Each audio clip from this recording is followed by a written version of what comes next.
Chers astrolosophistes, bonjour et bienvenue à celles et ceux qui nous rejoignent. Nous nous retrouvons aujourd'hui pour la pleine lune du 16 février 2022 qui aura lieu à 17h57 si vous êtes à Paris. On l'a vu, c'est un cycle de 7 pleines lunes sur le degré 27, ici c'est la 5e. Alors elle est en Lion à 27 degrés 59, évidemment on peut le lire sur le 28e degré, mais c'est ici une analyse de la symbolique du 27e et du 28e degré. Elle est bien sûr opposée à son maître le Soleil sur le même degré, donc en Verseau.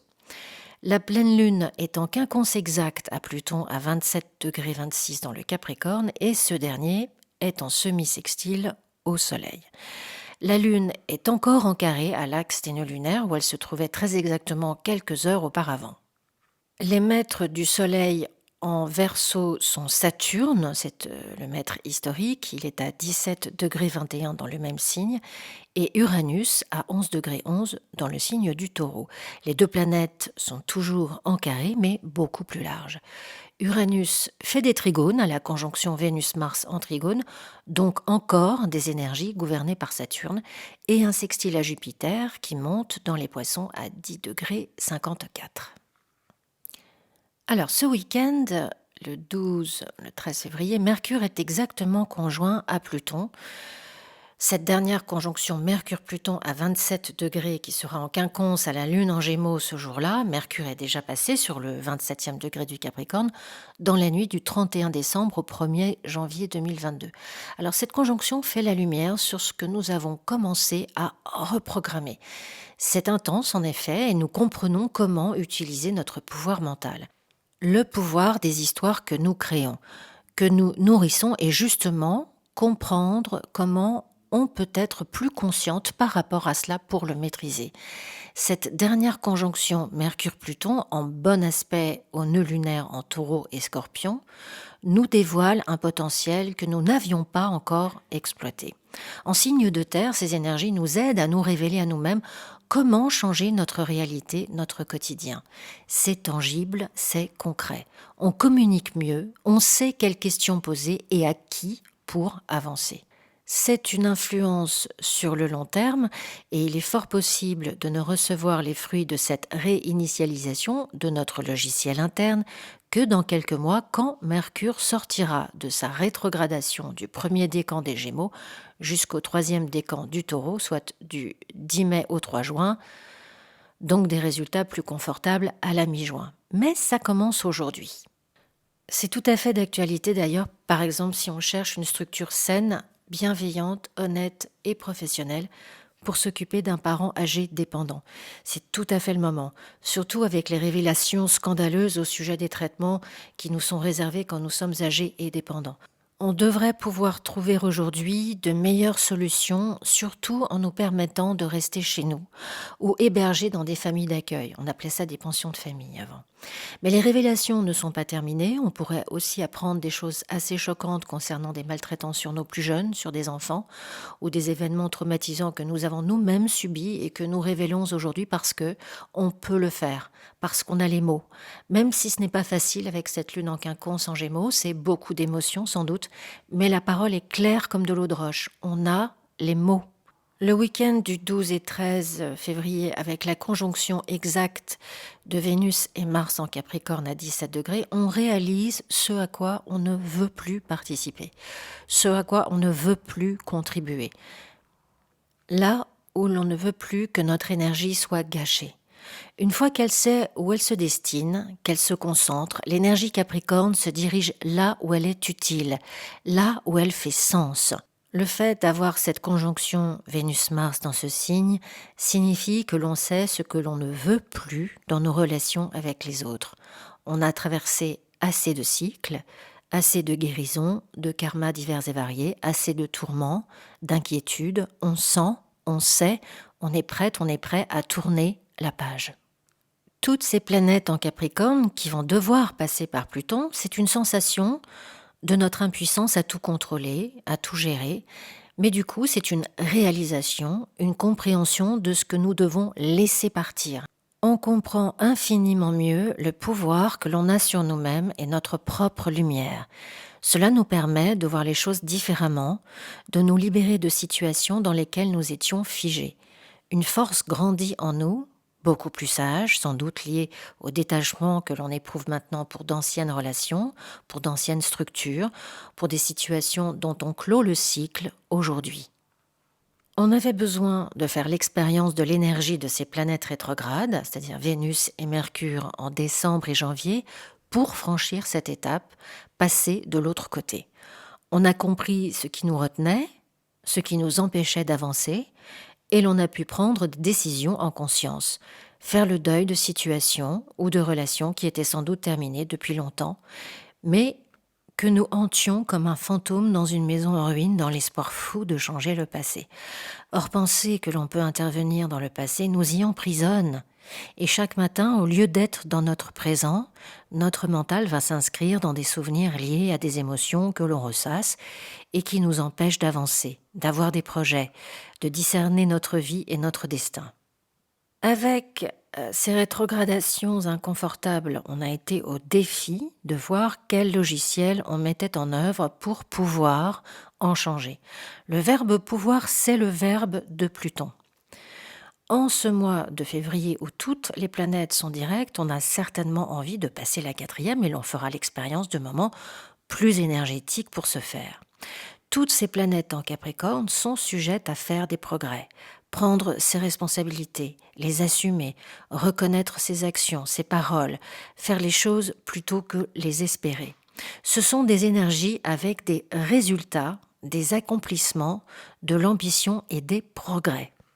Alors, ça peut être tout à fait juste pour le signe de la Vierge, mais beaucoup moins pour celui du Cancer qui prend toutes ces énergies de face en plus du carré de Chiron à leur soleil. Alors uniquement pour le premier décan pour le moment, ou le dernier décan du signe du Lion qui fait face à Saturne. Alors c'est pas que ces énergies ne sont pas pour vous, car on a tous une maison en Capricorne, et c'est sans doute dans cette maison qu'on aura des éléments de réponse.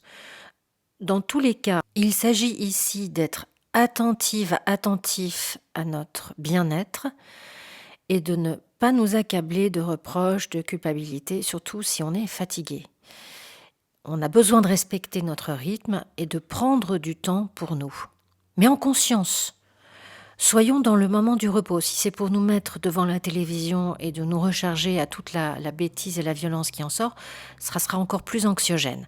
C'est des moments, on a besoin de moments de calme, méditatif ou contemplatif. Ça veut dire être présent à soi-même dans la bienveillance et la douceur.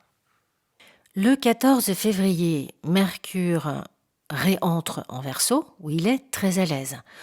On comprend ce qu'on a appris lorsque Mercure était rétrograde. Nos communications sont spontanées, sans préjugés, notre intelligence est ingénieuse, parfois un peu survoltée, mais on s'insurge contre les conventions, les méthodes approximatives pour rechercher des solutions qui fonctionnent, renouveler toute forme d'expression ou d'expérimentation sociale, culturelle et scientifique. Le Soleil, Saturne et donc Mercure maintenant sont en Verseau, c'est un nouveau terrain de jeu d'énergies accessibles où nous trouvons les outils techniques pour développer notre potentiel. Alors évidemment, c'est une excellente période pour publier son site internet ou un blog ou ce que vous voulez pour diffuser votre travail ou vos projets. On structure sa réalité d'une toute autre façon.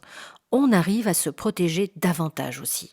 On prend du recul et la provocation nous touche moins ou plus parce qu'on est intéressé par la mise en place d'un collectif, d'un vivre ensemble qui est articulé autour de la participation, de la responsabilité. Les effets de manche et les effets de syntaxe nous fatiguent et l'on se met en marche tranquillement mais sûrement dans le sens des réalisations factuelles et intelligentes, plus humaines en tout cas. On sait faire la différence entre le blabla et ce qui est important. On comprend ce qu'il nous faut faire ensemble pour évoluer ensemble.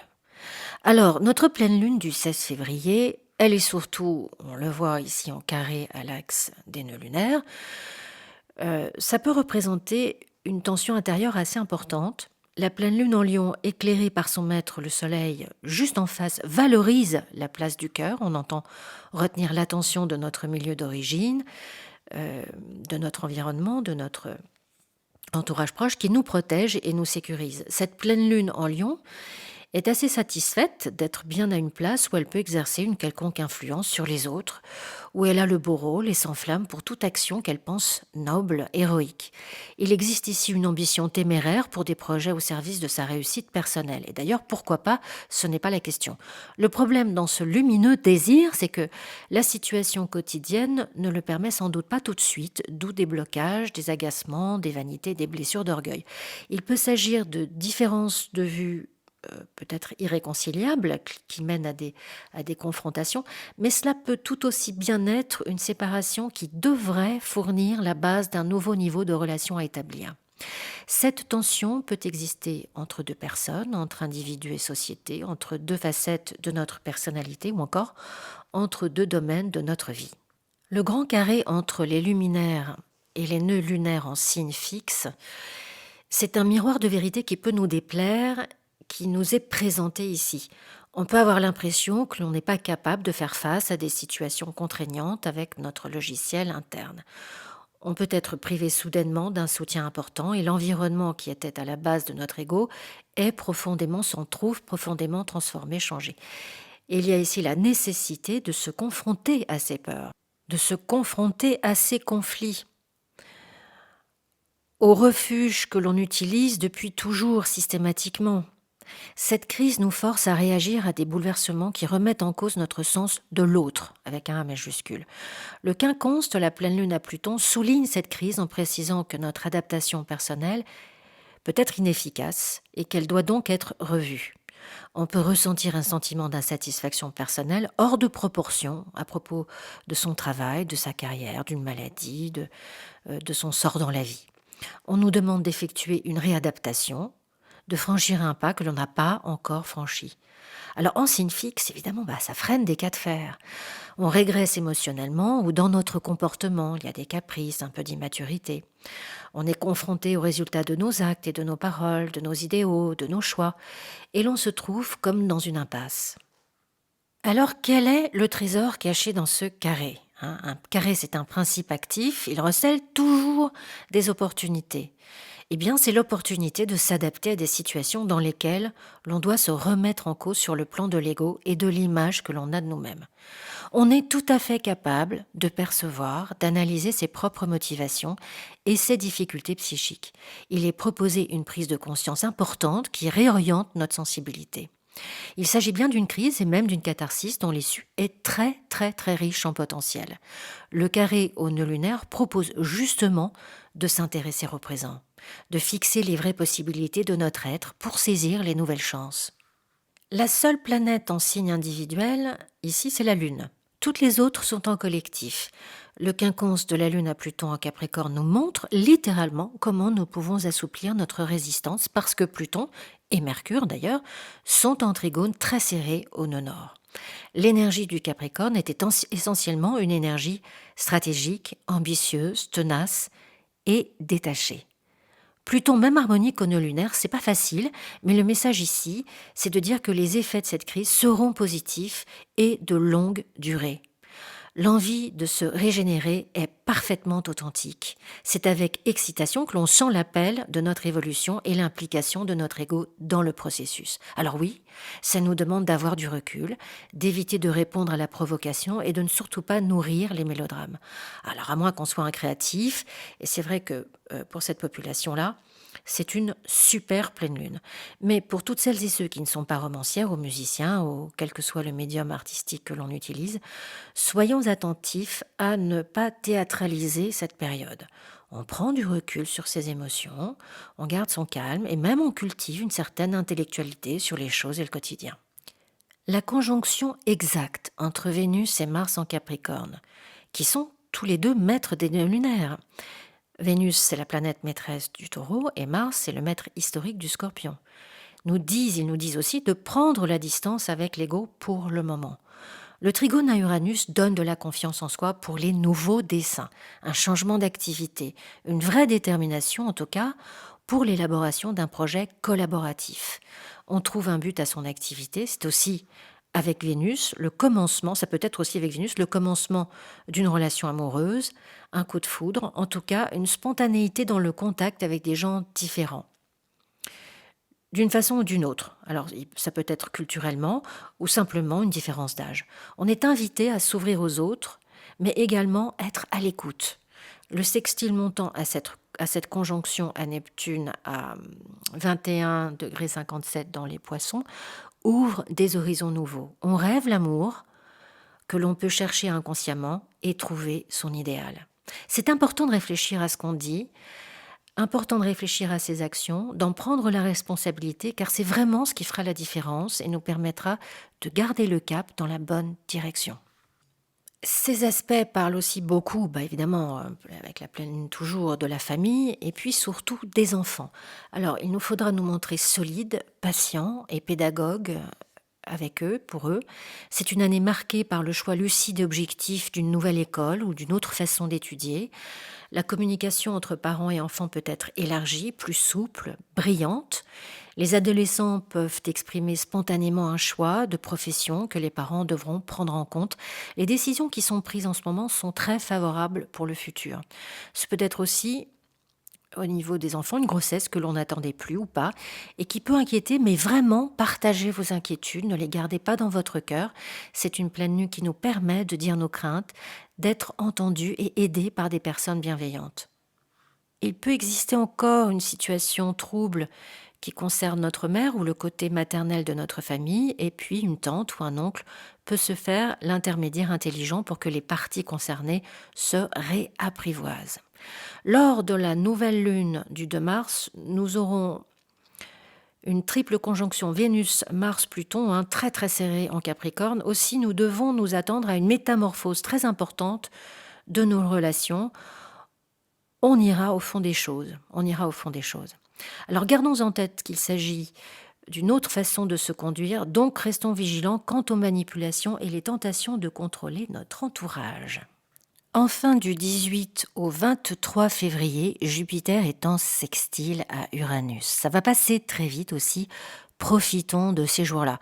Ce sont de nouvelles opportunités, de très belles énergies. On est plus audacieuse, on a envie de sortir de nos habitudes. On n'a pas peur en tout cas de relever les défis. On ose faire un premier pas et l'accueil qui nous est fait nous aide à faire le deuxième. Les organisations intelligentes pour retrouver liberté et indépendance pourraient bien remporter une belle victoire sur les restrictions. L'influence très large de cette belle cohésion entre tous les gens de tous ces pays pourrait dépasser les prévisions les plus sarcastiques et changer la donne.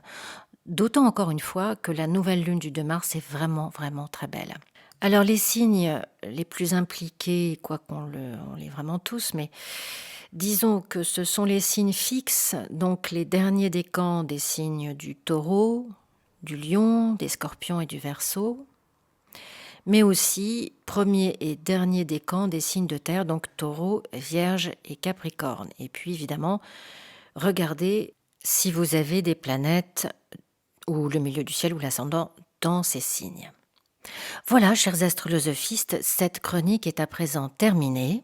Pour une lecture de votre thème, l'étude de vos transits, de votre révolution solaire ou d'une synastrie, vous pouvez prendre rendez-vous avec moi à l'adresse qui s'affiche à l'écran astrolosophicafé@gmail.com.